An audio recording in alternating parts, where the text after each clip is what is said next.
Muy buenas noches a todos los que en este momento se unen a la página Creyente Clandestino y a esta noche temática, a este programa, pues que ya hemos transmitido en varias ocasiones.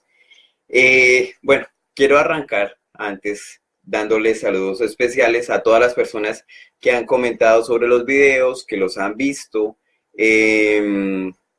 Y bueno, aquí tengo el listado. Entonces vamos a saludar a John Bernal, vamos a saludar a Ginette Padilla en Colombia, a Diana Patricia Reyes, a Javier Rocha en Winnipeg, a Javier Roa en Colombia, Andrés Felipe Guevara en Bogotá, a Elizabeth Ávila, a Hernán Alberto Caicedo, a Andrés Rivera, a Edison Yair, también un saludo, no sé si todavía está en México, a Zaira Reyes, a Nelson Enrique Prieto, a Ingrid Ávila, saludes, a John Arcos en Toronto, a Milena Rúa desde Colombia, a Andrés Solarte, también unos saludos y unos abrazos fuertes.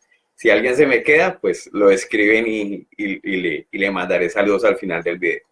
Bueno, hoy la cuestión va a estar un poco larga, pero entonces tomen fuerzas, traigan su agua y vamos a empezar.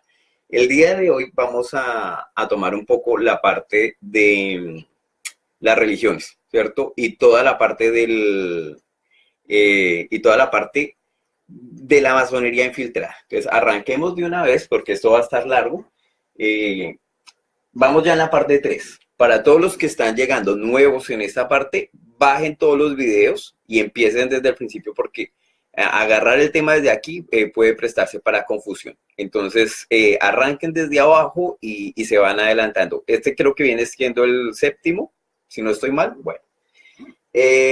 Vamos por la parte 3 que se llama las ramas del mal, los títeres del mundo, ¿cierto? Dentro de las ramas del mal, los títeres del mundo, habíamos hablado cómo este árbol siniestro tiene unas hojas por encima que no nos dejan ver la verdad, lo cual es las religiones, la tecnología, la música, la comida, los medios o la manipulación mediática, el estudio incluso o la parte de deportes o la parte de actividades, de lúdica. Todo esto son esas hojas que nos dejan, nos esconden las ramas de quienes están detrás manipulando todo esto. Habíamos hablado algo de esto la vez pasada y habíamos visto que detrás de todo esto habían entidades incluso gubernamentales, no gubernamentales, hermandades, logias, que tienen un pasado oscuro y que lo habíamos visto desde la semilla del mal. Bueno, hoy vamos a tocar esta parte, ¿sí? Que es la manipulación religiosa y cómo los masones han infiltrado la religión. Entonces pongámoslo como religiones, masones infiltrados. Arranquemos un poco viendo un poco la parte de la religión en el mundo.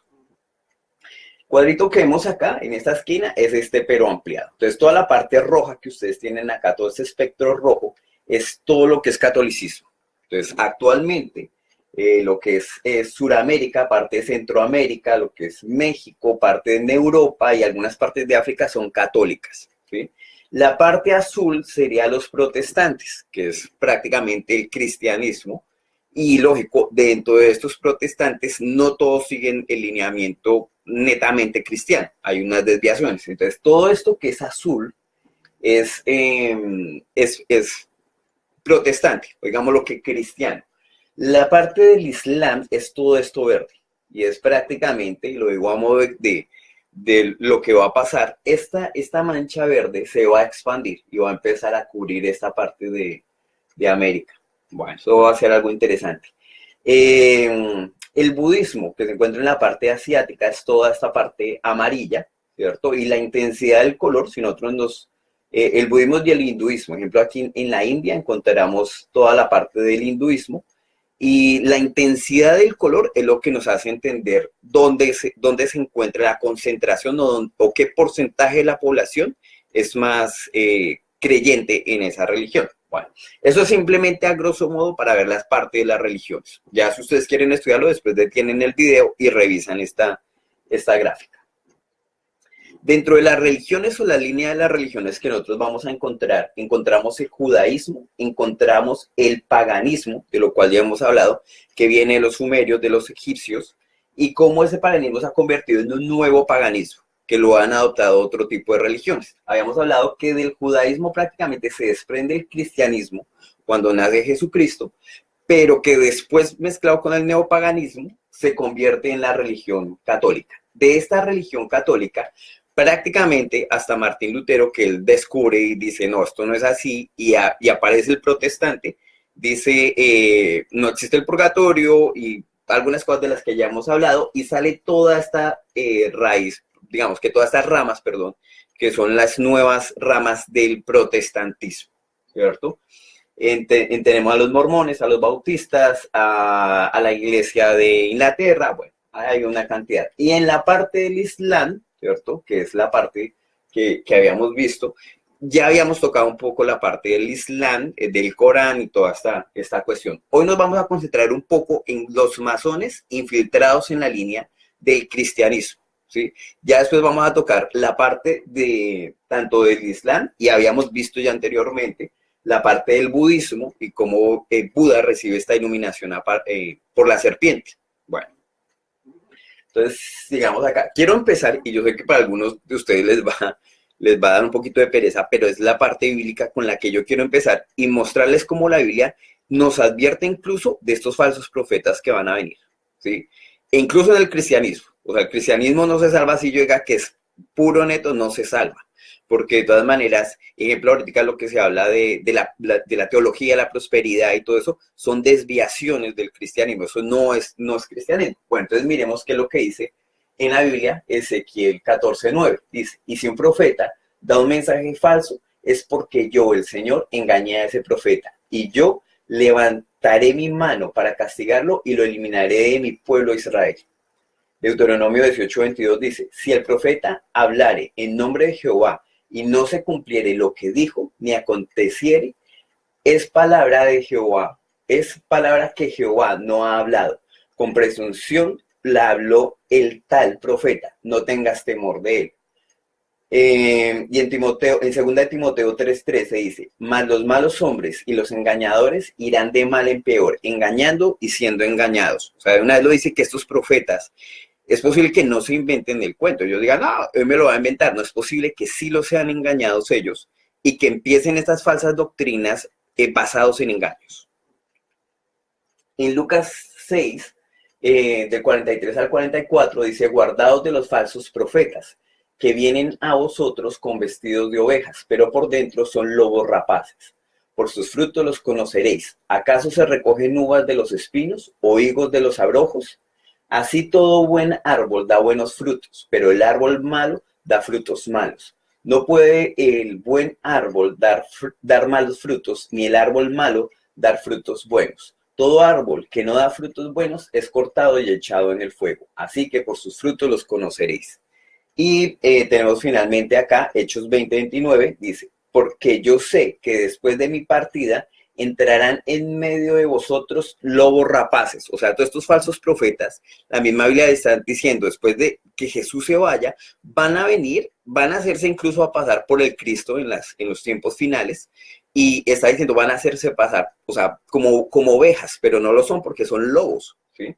Y dice, lobos rapaces que no perdonarán al rebaño, y de vosotros mismos se levantarán hombres que hablarán cosas perversas para arrastrar tras sí a discípulos.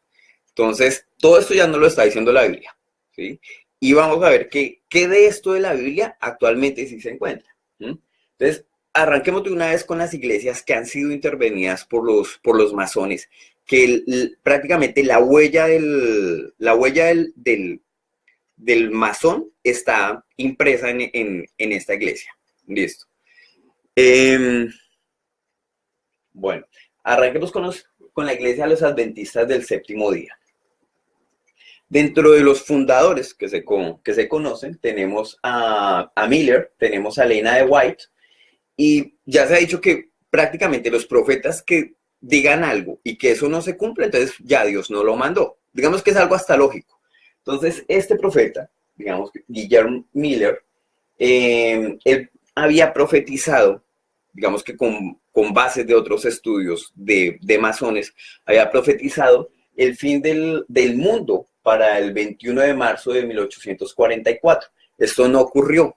Entonces él queda en una gran desilusión, no ocurre nada de esto, pero más adelante, dentro de la misma línea del adventismo, lo toma Elena White y ella dice que eso va a ocurrir, es el 22 de octubre de 1844. La Biblia dice que nadie, ni siquiera los ángeles saben la fecha, entonces no sé por qué se ponen a jugar con este tipo de cosas si ellos van a errar. Pero es posible que estas entidades y estos, a veces le llaman guías espirituales, les hablen al oído y esto es lo que pasa. ¿Quién era William Miller? Él es considerado como el fundador del movimiento adventista, ¿sí? También conocido por su apellido como el millerista, de 1830 a 1940. ¿Sí? De esta iglesia, que son los adventistas del séptimo día, se desprende prácticamente los testigos de Jehová. ¿Sí? Entonces aquí dice que los movimientos posteriores que se fundaron con la misma inspiración y el énfasis de Miller, ¿cierto? Algo interesante de estos adventistas es que ellos consideran que la marca de la bestia es prácticamente congregarse los domingos. Entonces ellos son de los días sábados, ellos se congregan los días sábados y dicen que todo aquel que se congregue el domingo ya tiene la marca de la bestia. Bueno. Si nos vamos a revisar quién es este personaje dentro de esto, que es la Gran Logia, podemos ver que estos son biografías masónicas. Y están hablando que William Miller perteneció a las logias masónicas de la época. Entonces, pongámosle el sello de que sí tiene un antecedente masón los adventistas del séptimo día. ¿Qué pasa después con Elena G. de White? Bueno, ella pues retoma esto, toda la línea que Miller había escrito, y esta mujer prácticamente escribe alrededor de 40 libros. Entonces, no solamente es la Biblia, y eso es algo que tienen las sectas van a decir no solamente la Biblia, sino es la Biblia y estos libros, los que ustedes prácticamente tienen que estudiar y patatín o patatán. Entonces, ella escribe alrededor de 40 libros y dentro de muchas de las profecías o de las cosas que ella decía, muchas se equivocaron. Entonces vuelve y pasa prácticamente lo de Miller, pero la gente sigue creyendo. ¿Por qué? Pues porque no estudian la Biblia. Si alguien estudiara la Biblia diría, bueno, pues si un profeta dice dice algo y no se cumple, pues ya sabemos que no viene de Dios. Y eso pasa con Elena de White. Ella profetiza que Jerusalén no sería reconstruida como ciudad, y sí pasa. Profetizó que ella estaría viva cuando Jesús regresara, o digamos que la indecencia de decir eso, y pues lógico, ella murió, no llegó. Profetizó que Inglaterra declararía la guerra a Estados Unidos durante la guerra de secesión, no sucedió. Profetizó que la guerra de secesión americana era una señal de la pronta venida de Cristo. Lógico, estas religiones de esta época, arrancando desde 1700 algo, ellos veían el final. Entonces todos eran, no, el final está a la vuelta, el final está aquí, ya, o sea, se huele. Hasta tal punto de que mucha gente vendía sus propiedades y se las daban a la iglesia porque el fin estaba cerca. Bueno, ¿qué más pasa con esta mujer, Elena de White? Ella empieza a decir que tiene sus espíritus guías que le dicen cosas, y dentro de eso ella decía cosas como que las pelucas producían lo que eran las mujeres. Después empieza a decir que las mujeres tienen que andar con un pantalón debajo de la falda, que son como ropas espirituales, o que era una forma de vestir. Entonces este tipo de ritualismo era muy interesante, pero a su vez yo voy a decir lo que es, que no pertenecía, o sea, ni siquiera esto es bíblico. Entonces son unas cosas y unos ritualismos que ellos adoptan. Veamos esta parte de la masonería. Esta es Elena G. de White, y vemos que alrededor hay unos miembros de la iglesia, y todos tienen la icónica postura, ¿cierto?, de la mano en la chaqueta, que ya la hemos visto, que es de los masones, y con anterioridad habíamos hablado de cómo los masones cogían y recogían todo el ritualismo de los druidas, de los esenios, y lo convirtieron en este tipo de rituales. Entonces, es una iglesia llamada los adventistas del séptimo día, que siguen manteniendo los rituales de los masones, que a su vez lo mantenían de la paganería. Entonces, no podemos decir que todos estos personajes metieron la mano en la chaqueta sencillamente porque tenían frío. No, era una seña masónica para mostrarle a los otros que ellos eran masones. ¿Qué pasa con Elena G. de White después de que escribe sus 40 libros? Muchos de estos incluso fueron copias de otros libros, de los cuales se descubrió y se llevó a juicio, y ella tuvo que retractarse que sí fueron copias, que no fueron sus autorías. Muchas de las profecías nunca se cumplieron, y así como empezó a decir es que toca utilizar pantalón debajo de la falda y todo esto para las mujeres, después se retractó de muchas cosas de las que dijo. Entonces, hasta el día de hoy, lógico, encontramos la iglesia adventista, pero lógico tiene su sello masón. Bueno, sigamos. Ya de todas maneras, si ustedes quieren profundizar dentro de lo que son estas iglesias, hay documentales, testimonios verdaderos de gente que ha salido de estas iglesias, y pueden extenderse ustedes todo lo que quieran, encontrando que esas iglesias tienen un origen masónico, ¿cierto? Y que los rituales se siguen teniendo. La Iglesia de Jesucristo de los Santos de los Últimos Días, se llaman mormones, o le llaman mormones. Aquí hay alguna parte interesante, y voy a poner mi firma personal acá, porque yo pertenecía a esta iglesia. Muchos de los que me conocieron en la universidad saben que yo pertenecía a esta iglesia durante un tiempo.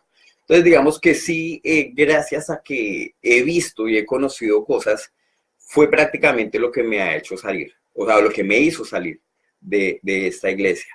De hecho, muchas personas y muchos de los testimonios de los ex mormones coinciden un poco con el mío, se dan cuenta de cosas del pasado de la iglesia y dicen aquí hay algo que está mal. Entonces, prácticamente un poquito de estudio y un poquito de poner prácticamente darle la oportunidad a que la Biblia hable por sí sola puede hacer que todas estas religiones caigan de su propio peso. Bueno, veamos solamente algunos de los iconos que se utilizan dentro de la religión mormona. Tenemos estos son símbolos masones, y recuerden que estoy tratando de mostrarles cómo la masonería está infiltrada en estas religiones. Ya vimos los adventistas, vamos a ver los mormones. Entonces, tenemos símbolos solares, ¿cierto? Tenemos nuevamente el compás y la escuadra, que lo hemos visto en todas estas clases. Tenemos el saludo, que era un símbolo, que era el del acuerdo, que habíamos hablado de eso. Teníamos la mal llamada estrella de David, ¿cierto? Son algunos de los símbolos que vamos a encontrar dentro de los mormones. ¿Quién es el fundador del mormonismo? Bueno, yo les voy a contar una historia que es prácticamente lo que el mormón les va a decir a ustedes. Y después de esa historia, les voy a contar qué hay detrás de esta religión. Bueno, entonces, el fundador es Joseph Smith. Él nació en el estado de Vermont, en Estados Unidos, el 23 de diciembre de 1805. Él muere en Illinois el 27 de junio de 1844. A él lo asesinan. Bueno, él es fundador de la Iglesia de Jesucristo de los Santos de los Últimos Días, que se llaman los mormones, o sea, les dicen los mormones. En 1820 afirmó haber recibido la visita de Dios, el Eterno Padre, y su Hijo Jesucristo, como fruto de la oración. Entonces, hablan de que él era un muchacho y que él se pone a orar porque había muchas religiones para la época, y que a él se le aparece Dios, y que Dios, digamos, que le da una serie de órdenes, y bueno, hablemos de las órdenes que son. A él se le aparece un ángel, ¿cierto? Que era, o digámosle, un ser, ¿sí? Llamémoslo un ser. A él se le aparece este ser y le dice que él tiene que ir a un monte, tiene que desenterrar unas planchas, y que se le va a dar como la autoridad para poder interpretar esas planchas. Esto es prácticamente la historia que a ustedes les va a contar el mormón. Dentro de las planchas, o de las supuestas, y lo digo porque las planchas no existen, las planchas, según Joseph Smith, fueron llevadas después. Entonces, aunque los testigos que las vieron, algunos se retractaron y dijeron, nosotros no vimos planchas, bueno, más adelante, ¿qué dicen las supuestas planchas? Las supuestas planchas hablan de que 600 años antes de Cristo había una familia, y esta familia sale, si no estoy mal, de Jerusalén, de Judea, y ellos tienen prácticamente que llegar a un desierto. En el desierto se les aparece un ángel, les dice, tienen que construir un barco, construyan este barco, se les da esto que nosotros vemos acá, que es como una pelotica de oro, eso es la liaona, que era como una brújula. Ellos prácticamente llegan a América, o sea, a todo nuestro territorio, y en ese lugar se dividen prácticamente dos tribus, que eran los lamanitas y los nefitas. Los nefitas, siendo los hombres blancos, los lamanitas se vuelven oscuros porque eran los rebeldes y los malos y digamos que no querían hacer la voluntad de Dios, y Dios los castiga, y los castiga de una forma volviéndolos oscuros. Entonces, pues, alguna gente dice, oh, esto es bien racista. Bueno, sí, posiblemente es bien racista. Los castiga volviéndolos oscuros. De hecho, para la historia que se cuenta dentro de las supuestas planchas, ningún nefita quedó. Todos los nefitas fueron exterminados por los lamanitas. Los lamanitas quedan en América, en Latinoamérica, en toda América, por decirlo así, y son nuestros antepasados, nuestros aborígenes antepasados en Colombia, Honduras, Salvador y todo lo que es América. Entonces, prácticamente esta era la historia, ¿cierto? Dicen dentro de esa historia que Jesús visita América. Ellos sitúan que posiblemente él desciende o después de que él resucita en Europa, por decirlo así, y deja sus apóstoles en el otro lado del continente, él viene hasta acá y él deja sus 12 apóstoles también acá. Finalmente, toda esta historia que yo les estoy contando de los nefitas, de los lamanitas, de la guerra que hubo entre ellos, es tomada y es copiada por el último de los nefitas, ¿sí? Que era Moroni, el hijo de Mormón, por eso les llaman mormones, porque prácticamente una de las figuras más representativas es Mormón, ¿cierto? Y su hijo Moroni, que es el que escribe las planchas, y estas planchas las entierra, y muchos años después las descubre José Smith y él las traduce. Bueno, algunas de las cosas, aquí lo pongo como las perlas del libro de Mormón, dice: ningún miembro de esta iglesia queda aprobado en la presencia de Dios si no ha leído seria y cuidadosamente el libro de Mormón. Entonces están diciendo, el libro es importante, no es cualquier libro. Dice, el libro de Mormón era el más correcto de todos los libros sobre la tierra y la clave de nuestra religión, y que un hombre se acercaría más a Dios al seguir sus preceptos que los de cualquier otro libro. Entonces, el libro de Mormón incluso se considera que es uno más correcto, de hecho, que la misma Biblia. Entonces, bueno, esto es como la historia de lo que le van a contar a usted. Finalmente, digamos que lo que hablan los mormones es que por medio de una imposición de manos, Jesús, o Dios, por decirlo así, vuelve a restaurar su iglesia, ¿sí? Entonces, esta restauración de la iglesia hace que prácticamente quede toda una línea de profetas y de 12 discípulos, y del ejemplo, este es el quórum de los 12 apóstoles, y este es el profeta actual de la iglesia de los mormones, Monson, que tiene a sus dos consejeros, el primero y el segundo consejero. Entonces, digamos que es muy jerárquica la cuestión. Esto es todo lo que se cuenta. O sea, digamos que hasta aquí la historia, digamos que eso es la historia que nos van a contar. Entonces, ellos tienen un profeta y es un profeta actual.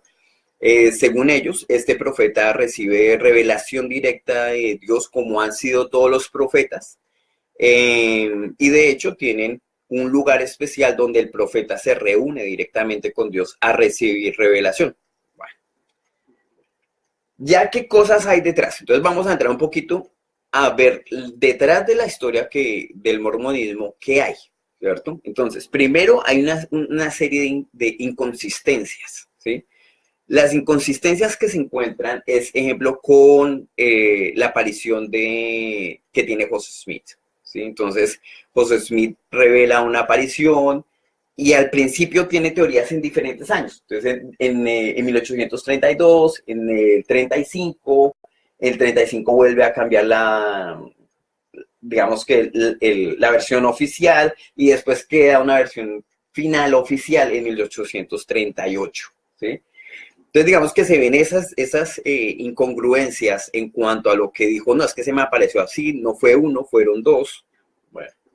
Ni fueron 3, fueron 4. Bueno, y en esta parte es también interesante. Cuando se habla de las planchas, pues uno dice, bueno, perfecto, si las tienen allá y las muestran, pues, pero no existen, como dije anteriormente, un ángel se las llevó. Entonces los testigos, pues no, yo sí las vi que él trabajó, muchos de los testigos se retractan de esto, y de una forma interesante, algunos testigos salen hablando que lo que pasó realmente es que José Smith, él era un hombre muy apasionado por la búsqueda de tesoros y cosas por el estilo.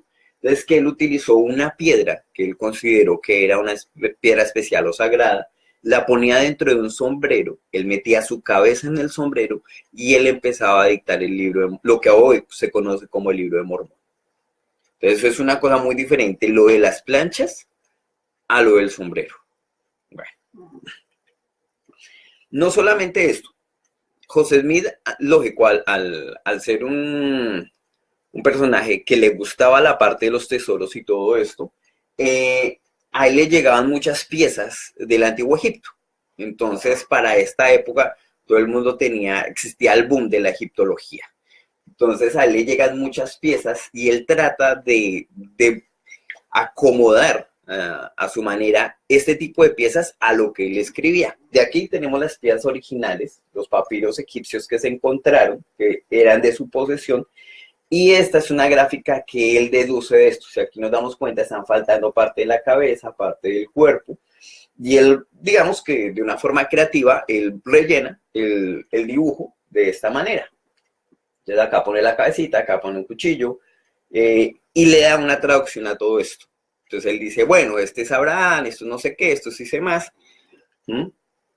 Cuando realmente los egiptólogos, ya avanzados los años, se dieron cuenta que el personaje no era este, o sea, esta cabeza no correspondía a este papiro, ¿sí? Sino que era Anubis, era un dios del Antiguo Egipto. Entonces, toda la interpretación que se hizo acerca de esto era errada y sigue siendo errada para los mormones. Toda esta parte, prácticamente lo que está diciendo es lo que dijo José Smith, que era esta representación, ¿sí? Y esta parte es prácticamente lo que la egiptología moderna dice que es. La egiptología moderna, recordemos que gracias a una piedra que se llamaba la piedra Rosetta, que tenía varios idiomas, pudieron empezar a entender el idioma egipcio, o sea, empezaron a poderlo traducir. Pero José Smith no, o sea, la piedra Rosetta fue mucho después de José Smith. Entonces, las interpretaciones llegan muchos años después. Entonces, por ejemplo, en estos frascos que se ven en la parte inferior, que están acá, él decía que eran 7, 8, 7, esta parte 7, 8 y 9, que son ídolos, que es el espíritu del faraón, papá. Cuando la egiptología dice, en estos recipientes se ponían las vísceras del personaje, ¿sí? Entonces era un papiro muy común, Bueno, y eso hace parte del libro de Abraham. No solamente esto, digamos que dentro de esos papiros que él recibió, se encuentran que algunas de las traducciones son de un solo carácter. ¿Qué quiero decir? Es como si a mí me llegaran con algo y dijera A, y yo digo A y empiezo a escribir algo sobre la A, y después la B. Entonces, si nos damos cuenta acá, aquí es una palabra, lógico en egipcio, pero aquí él coge cada carácter y de cada carácter saca o sea, prácticamente un párrafo. Entonces, muchos de los textos que se tienen, que en la actualidad ellos tienen tres textos, que es el Libro de Mormón, la Perla del Gran Precio y Doctrinas y Convenios, son basadas en cosas como estas. Bueno, tenemos otra cosa de la egiptología. Y esto es bien interesante porque si comprendemos que la egiptología prácticamente fue paganería a dioses o ángeles caídos, ¿cómo se va a tomar esto para asociarlo hacia la Biblia? O sea, no tiene nada que ver una cosa con la otra. Tal vez que los nombran y dicen que estos son ángeles caídos, ¿cierto? Y que toda esta era adoración a ellos. Veamos esto. Esto fue algo también que tomó José Smith y él lo adopta dentro de su libro, dentro de los libros, y él empieza a traducir lo que ve acá. Aquí lo vemos un poquito más en color, más llamativo. Pero la traducción que él hace de esto, de este pequeño papiro que a él le llega, es prácticamente esto, ¿sí? O sea, la traducción que hace Joseph Smith son las figuras, ¿sí? Y la parte de los textos, pues como no se tenía conocimiento sobre esto, quedó en blanco. Él dijo, eso después, como que el Espíritu o Dios revelará los misterios que hay en esta parte. Entonces todo el mundo, bueno, pues si él lo dice y si él es el profeta, pues le creemos. Entonces él tradujo esta parte, todo el mundo cree esta parte, y volvemos a lo mismo, ¿sí? Hay una traducción de lo que él dice sobre esto, y hay una traducción, prácticamente una interpretación de la egiptología moderna que no coinciden en nada.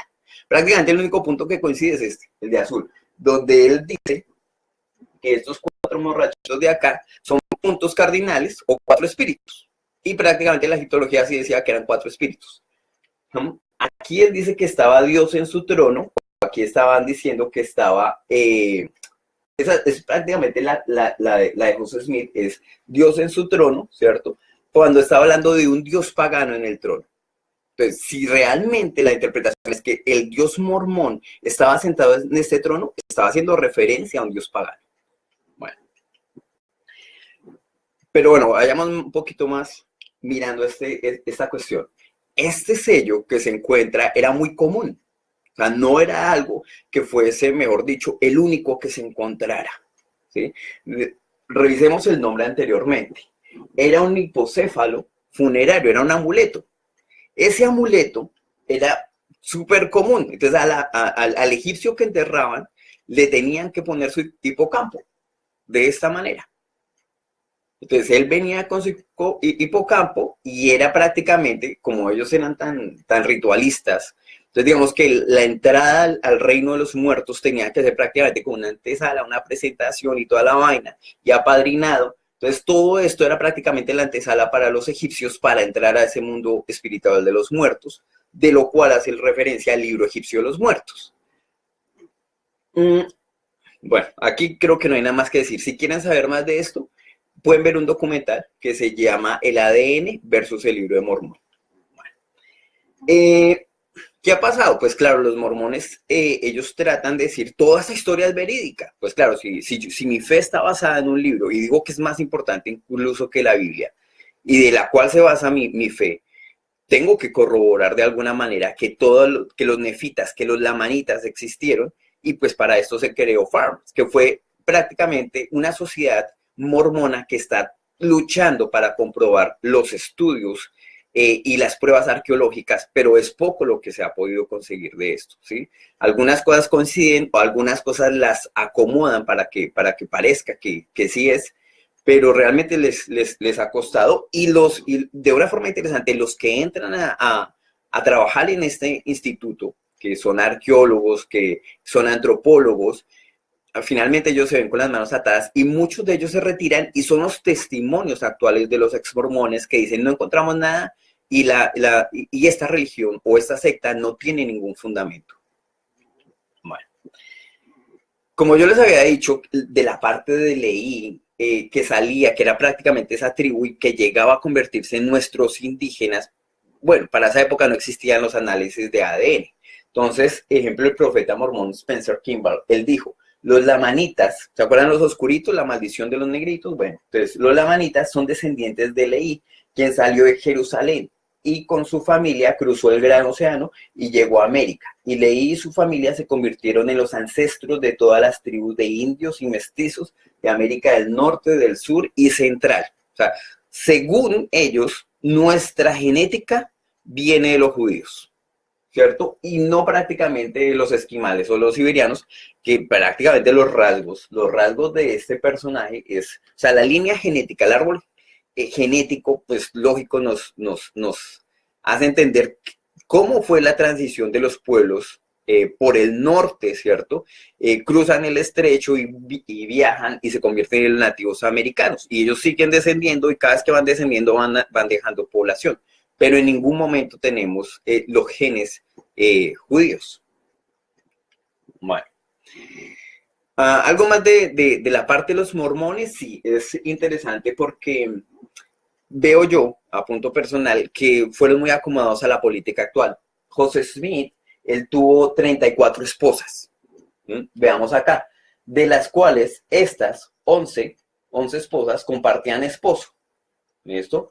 De las cuales 7 eran menores de edad, ¿cierto? Y dos de esas eran hermanas. 34 esposas en total. Quien siguió después de que José Smith fue asesinado fue este personaje que se llama Brigham Jones. No es Brigham. Bueno, ahorita me voy a acordar el nombre.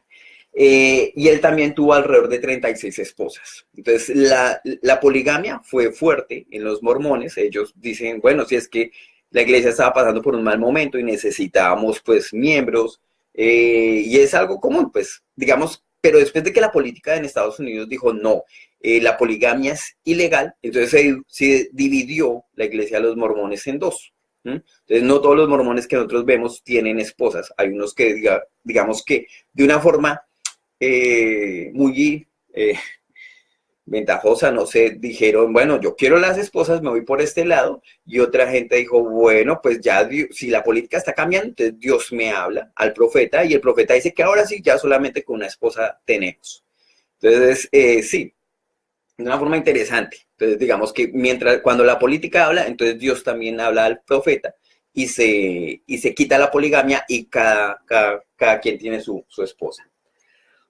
Entremos a una parte que posiblemente muy pocos de los mormones saben, y es que la religión mormona era supremamente racista. Veamos, Brigham Young, sí, Brigham Young fue el personaje que vimos, el que tuvo las 36 esposas.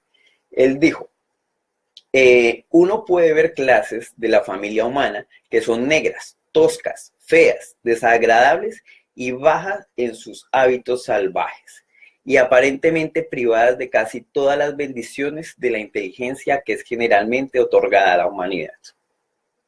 Bueno, más racista no, o sea, para la época, lógico, todos estos blancos eran muy racistas, pero que esté dentro de una religión, bueno, y creo que ahí no se salvan muchos, ¿sí?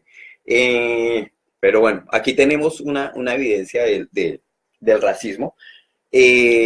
Viene otra de estas, dice, los negros en esta vida les son negados el sacerdocio. Bajo ninguna circunstancia ellos pueden tener esta autoridad del Todopoderoso. El mensaje de salvación no es llevado a ellos en una manera positiva.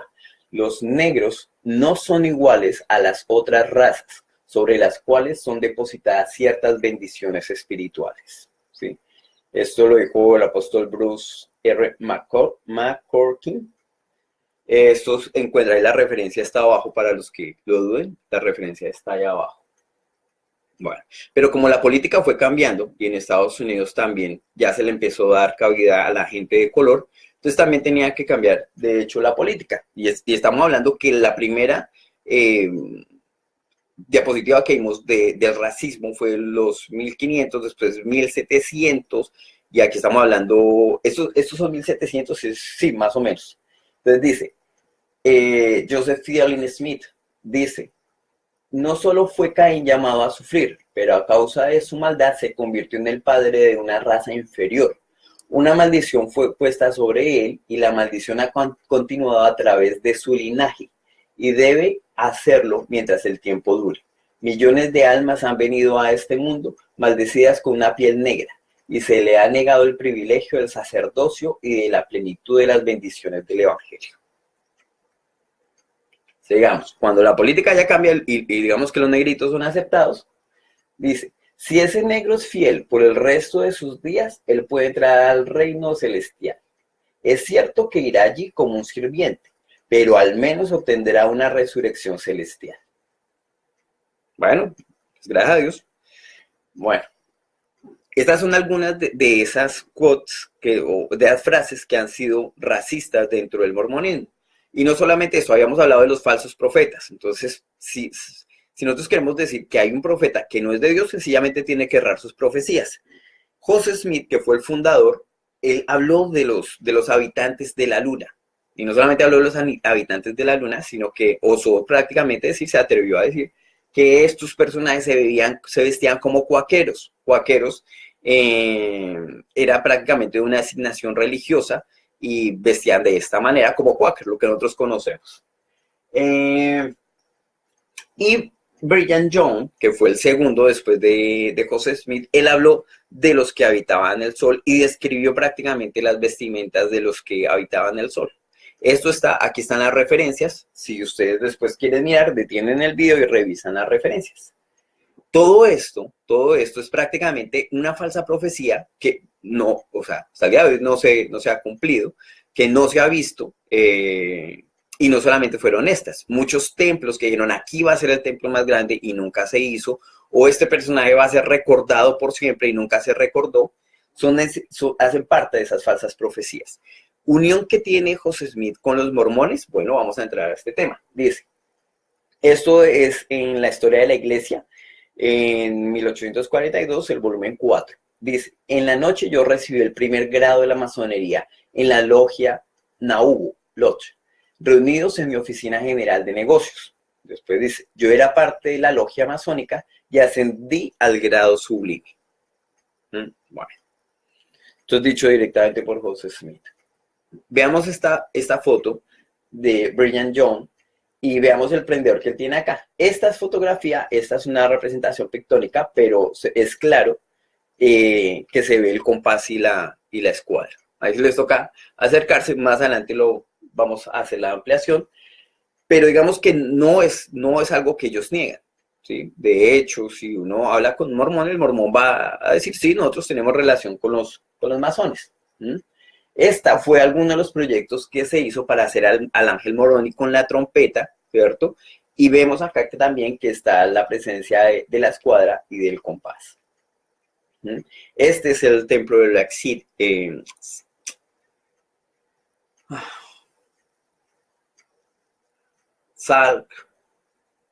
Bueno, el lago Salado. Del lago Salado, este es el templo que se encuentra allá en Utah. Y bueno, hay unas cosas bien interesantes que podemos ver, como este símbolo masónico, que es el del acuerdo, las manos. Podemos ver el ojo, eso, el único ojo que yo conozco de los seres paganos es el ojo egipcio. Entonces acá hay una representación de ese ojo, que lógico ha sido tomado por los masones y por los Illuminati. Encontramos fases lunares, ¿cierto? Encontramos estrellas, pero encontramos dioses solares y encontramos estrellas invertidas. O sea, la estrella de 5 picos, que es invertida, lógico, se ha utilizado mucho en el satanismo, siglo IV, siglo V. Y dentro de las instalaciones también encontramos dichas estrellas invertidas. Acá vemos que la estrella invertida ha representado al lucero de la mañana, hasta la cabra de Méndez, o ha representado en cierta medida a Satanás o a Lucifer. Los mormones utilizan algo que se llama el garment. El garment son las ropas interiores que ellos utilizan, que no es la misma, los boxers o la ropa que utilizamos comúnmente. Y estas ropas son necesarias para entrar a los... o sea, si se visten comúnmente, pues es mejor para ellos. Pero quiero que revisemos acá. Son unas costuras que se encuentran en el pecho, que es una en forma de escuadra y la otra en forma de compás. ¿Sí? Cuando tuve la oportunidad de hablar con un elder, que son los misioneros de ellos, cuando era mormón, ellos me dijeron que sí, que el garment incluso era un instrumento de protección. Se habla que algunas veces en algunos atentados o algunas cosas que han pasado donde hay armas de fuego en medio, los misioneros han salido librados por esto. No solamente se habla de eso, pues no, simplemente es lo que se habla. Se habla también que ellos pueden entrar a puertas espirituales a través de estos garmentos. Y eso es dicho por un elder. Lógico, yo nunca llegué a ser misionero, entonces no pude llegar más allá de eso. Entonces, la influencia masónica de José Smith incluso se extendió a esto, ¿sí? A estas ropas interiores que son tanto para hombres como para mujeres, que son vestidas para ir o para los que visitan el templo, ¿sí? Esto es un delantal mormón, ¿sí? Y se ve dentro del, o sea, masón dentro de la iglesia mormona. ¿Mm? Lo voy a dejar hasta ahí porque, o sea, voy a dejar ahí el pedazo de los mormones porque es bastante extenso. ¿Sí? Y es bien interesante y bastante extenso, pero solamente quiero mostrar cómo la influencia de los masones entra dentro de las religiones. Entonces, no podemos decir que una iglesia, lo que yo dije la vez pasada, no podemos decir que una iglesia que tenga rituales masónicos que son paganos es cristiana. O sea, eso no pueden convivir las dos cosas juntas. Entonces, o es o no es. Entonces, ¿por qué los masones han infiltrado este tipo de iglesias? ¿Sí? Bueno, eso es bien interesante. Yo creo que es porque una de las ramas de las que vimos, que es el cristianismo, tiene la verdad en algo. Entonces es más atacado el cristianismo que el islam, o es más atacado el cristianismo que el mismo budismo. ¿Sí? Todas las raíces que salieron, todas las ramas que se extendieron, salieron del cristianismo. Bueno, sigamos con los testigos de Jehová, que son estas tres religiones que hoy voy a tocar, que tienen esa influencia dentro de los masones. Los testigos de Jehová, volvemos a la simbología masona y cómo esa simbología masona se encuentra dentro de los testigos de Jehová. Tenemos la corona, tenemos los dos pilares, que habíamos visto la vez pasada, que los 4 hermanos habían escrito el conocimiento en estos pilares. Tenemos este que es la corona y la cruz metida dentro de la corona, eso es un símbolo pagano, eso no es masón, no es cristiano para nada. Y toda la historia de ellos empieza con este personaje, ¿sí? Él es Charles Russell, y él empieza prácticamente, se desprende la línea de Charles Russell con los adventistas. Entonces, es prácticamente la misma línea. Entonces, arranca este personaje, ¿sí? Y él es el fundador de secta de los Testigos de Jehová, 1879, y vemos cómo él está vistiendo prendas masónicas. Entonces, incluso para ellos no tenían que ocultarlo, para ellos era un gusto decir, y digamos que de una forma orgullosa, decían, sí, yo soy masón, yo pertenezco a la masonería. Pero para los que no entendían eso, o incluso para algunos de estos personajes no sabían que en los grados más altos la adoración era a dioses satánicos. Habíamos visto, esto es una frase de Charles Russell, él dice, la verdad de Satán es también la verdad de Dios. Yo soy masón libre y aceptado. Y él tenía, de hecho, cierta relación con Albert Pike. Habíamos visto ya a Albert Pike cómo él confiesa y dice, sí, Lucifer es nuestro Dios.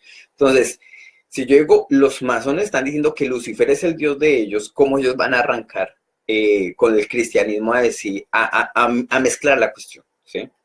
Bueno, de hecho, este personaje, Charles Russell, él escribe una serie de libros, ¿sí?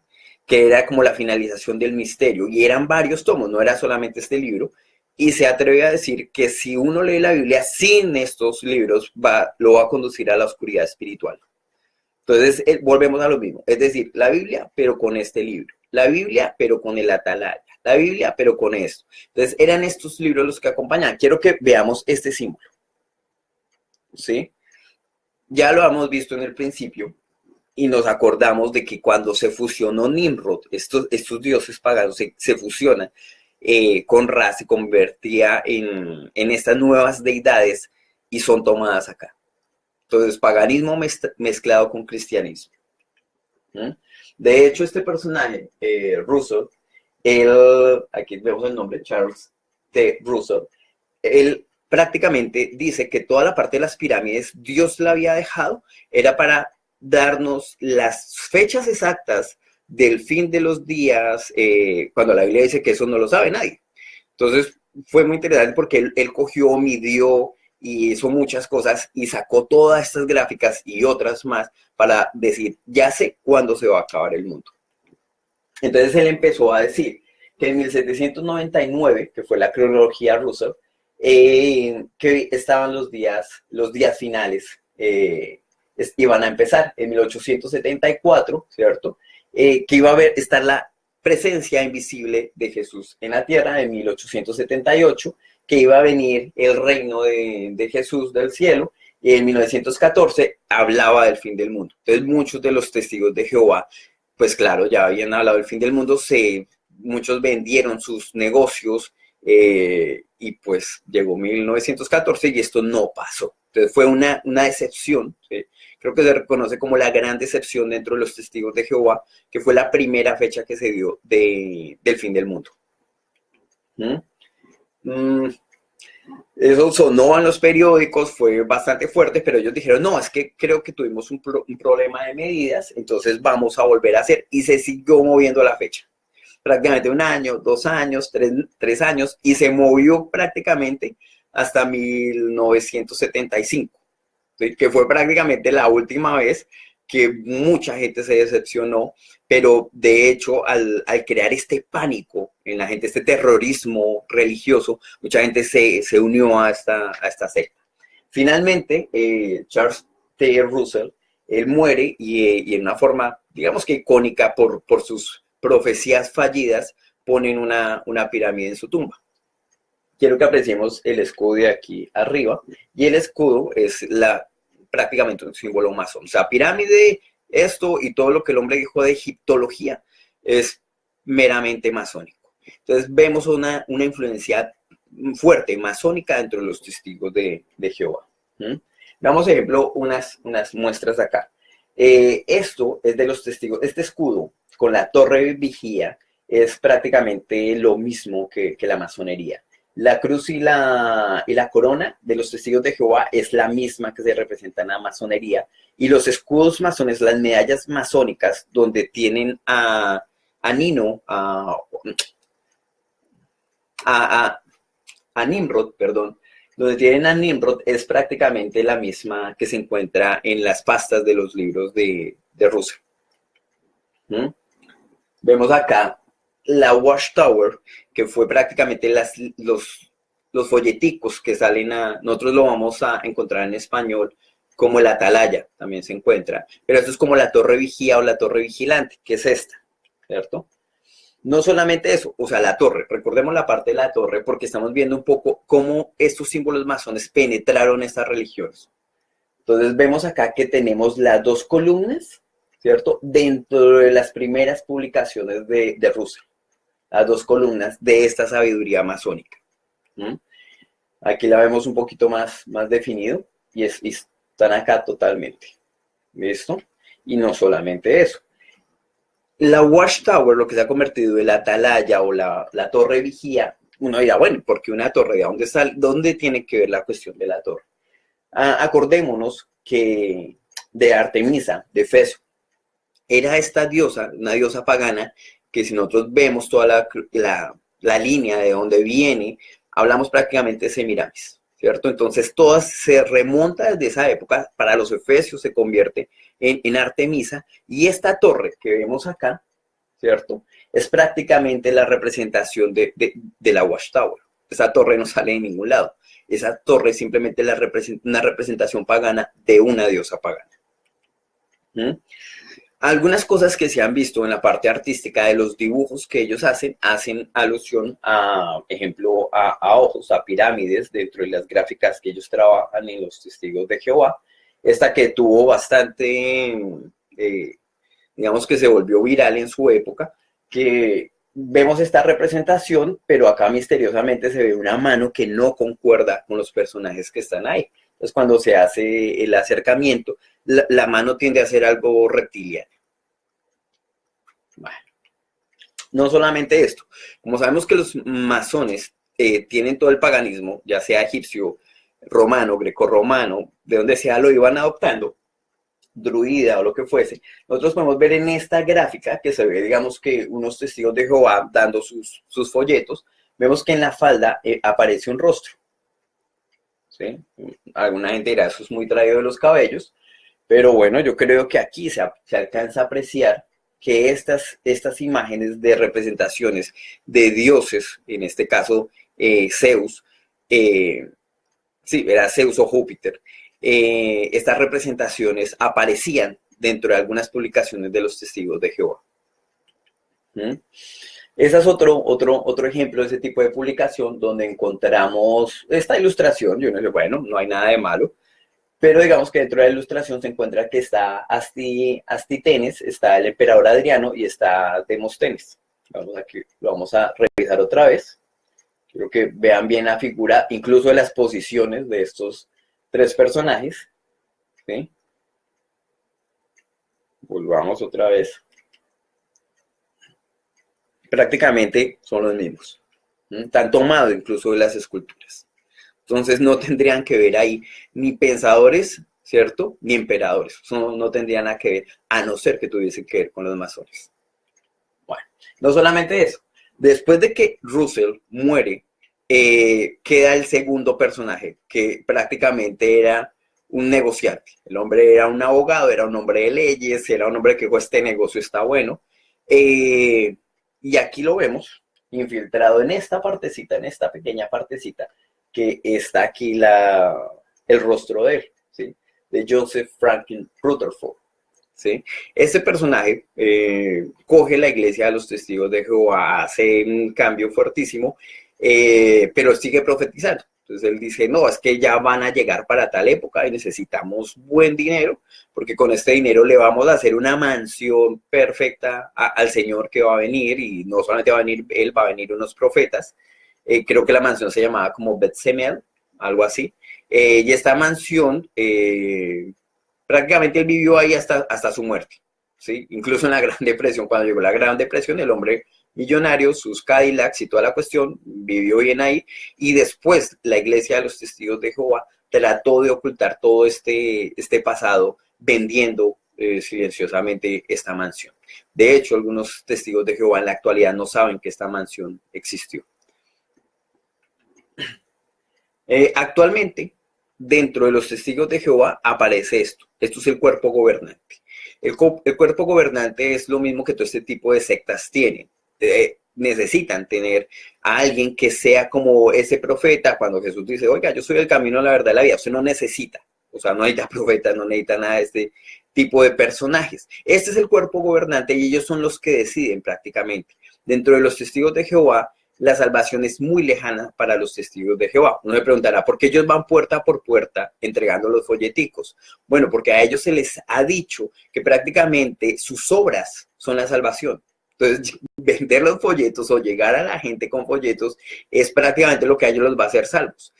Para los testigos de Jehová, quienes son realmente salvos o quienes van a ser realmente salvos, solamente son 144,000. Que son los que hablan la Biblia. Ellos dicen, nosotros somos esos 144,000, no hay nada más. El resto, incluso dicen testigos de Jehová, les va a quedar muy difícil si no venden los folleticos. Y luego de una forma despectiva, pero así es.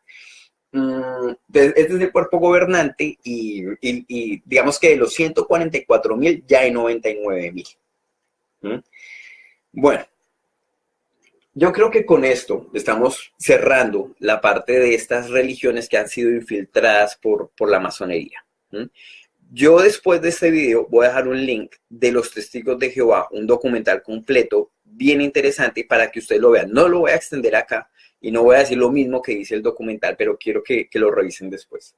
Hemos visto prácticamente cómo los masones han infiltrado algunas religiones y solamente hemos visto esta parte hoy.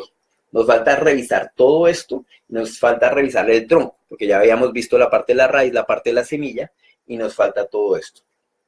Bueno, yo les agradezco, con esto ya finalizamos por hoy, 58 minutos.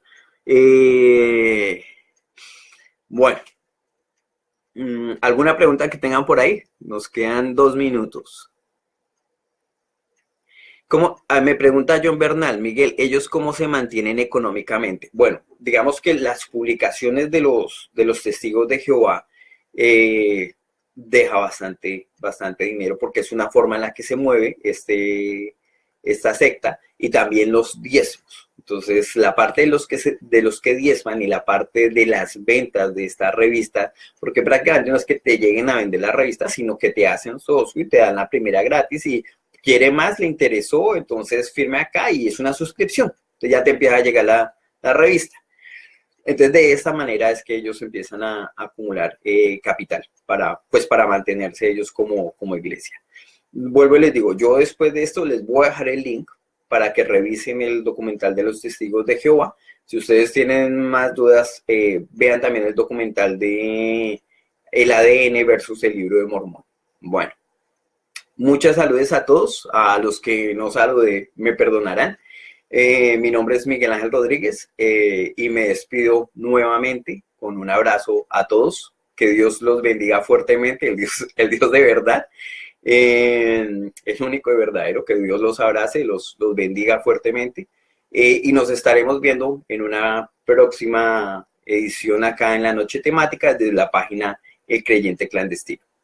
Hasta luego.